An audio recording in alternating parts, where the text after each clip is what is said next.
Power restrictions in China brought manufacturers' operation to a standstill. The lack of power supply has had a lot of impact on the economic recovery after the pandemic. However, China is not the only country experiencing power shortages. In fact, it is a global energy crisis involving Lebanon, India, Europe, and the United States. On the 9th of October, Lebanon's LBC-ITV reported that two of the country's largest power stations were shut down after fuel reserves ran out. The country suffered a 24-hour blackout.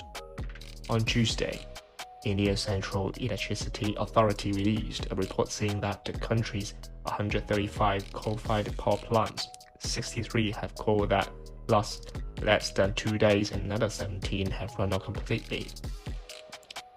Global coal prices have soared this year, with the price of Newcastle coal, the benchmark for coal pricing in Asia, breaking records and raising to $203 per ton, a fourfold increase from last August. In Europe, there is a lack of natural gas. Recently, gas prices in the UK, France, Spain, Portugal, Germany and Italy have soared to record heights, causing electricity prices to rise at an astonishing rate. The UK's electricity prices remain unchanged for customers, but the cost of generating electricity has skyrocketed by 298% because UK is not compatible with the European market as has lower gas storage. And Europe's clean energy did not work. Throughout the summer, the North Sea's offshore wind farms are unusually quiet with basically no wind, and no electricity can be generated. Each country has its own reasons for lack of energy supply, and they interact with each other. What is the real reason behind this unprecedented electricity shortage? Some people think that carbon neutrality and the energy transition overlaid with extreme weather caused this. Human energy use, at least for the present, does not completely rely on nature. China, as a major energy-consuming country, still relies on thermal power generation of 70% of its electricity generation. Weather plays a decisive role of clean energy sources, hydroelectricity and wind power. Due to the La Nina phenomenon, this winter seems to be more difficult, which further increases the huge demand for electricity. Many in crypto industry are concerned about this.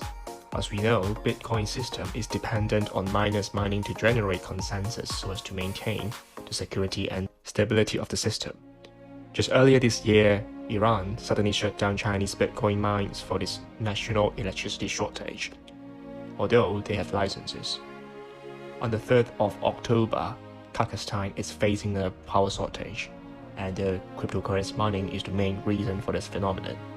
The country's energy department has now prepared a series of proposals to address the power shortage, including limiting electricity consumption at the existing mining data centers and suspending the connections of new cryptocurrency mines to the grid. Just like the chips are the root of mining machines, electricity is the root of miners. A stable and cheap electricity price determines the miner's income. Take Bitcoin as an example. The process of Bitcoin mining alone consumes about 96 megawatt hours of electricity per year, which is equivalent to about 0.5% of total global electricity consumption.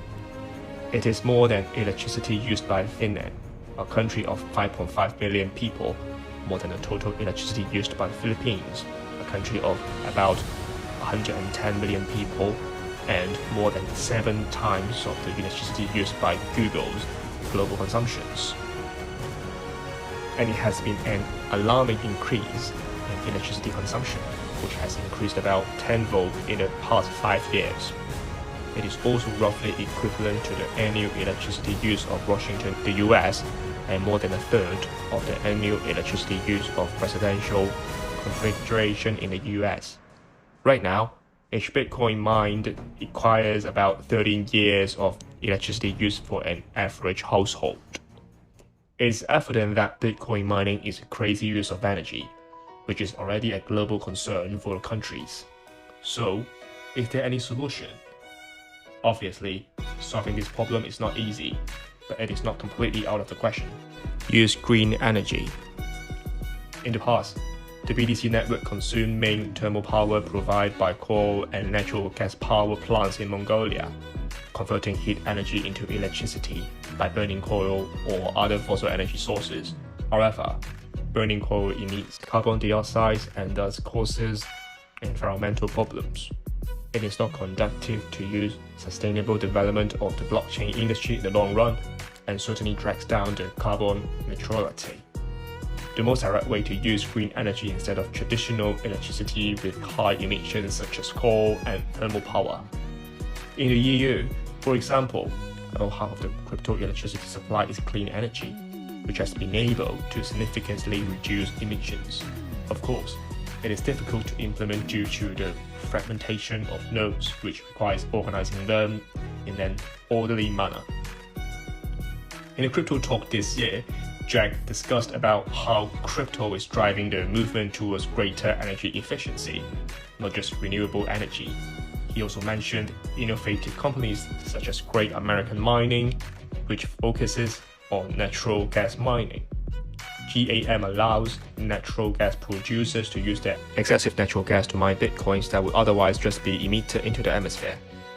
Introducing green investments into crypto markets.